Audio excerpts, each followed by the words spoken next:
Sözleri güzeldi yanan sana, gözleri doğru ve yanlışı bana. Nefes almakta amacım sevdim ama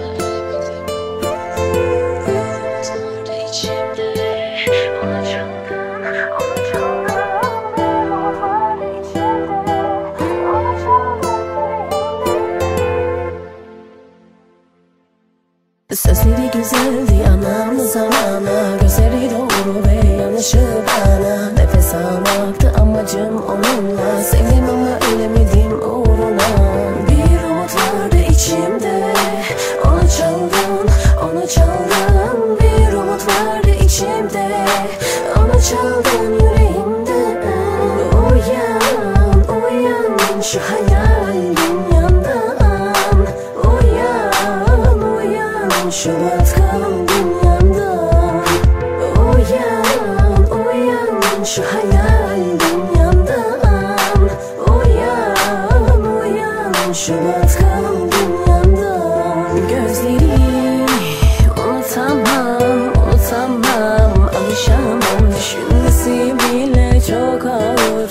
Yapamam. Gözlerini unutamam, alışamam. Seni sevdiğimi diyemedim. Gözlerine rastladım, ben hayat buldum orada. Ellerimden tut ve ışığım ol bu yolda. Dedim, sevdim, gönül verdim ama sonunda yalnızım yine.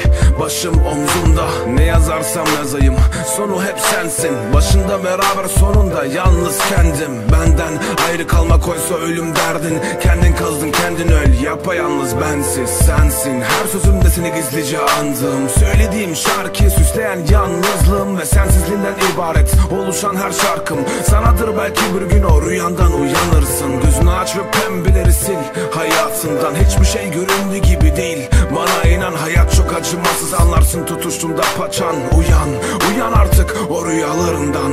Uyan, uyan şu hayal dünyandan. Uyan, uyan şu yatkın dünyandan.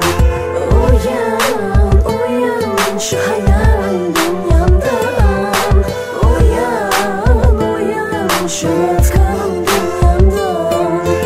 Uyan, uyan şu hayal dünyandan. Uyan, uyan şu yatkın dünyandan. Uyan, uyan şu hayal dünyandan.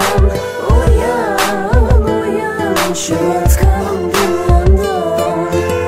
Uyan, uyan şu hayal dünyandan. Uyan, uyan şu yatkın dünyandan. Uyan, uyan şu hayal dünyandan. Uyan, uyan şu batkın dünyandan.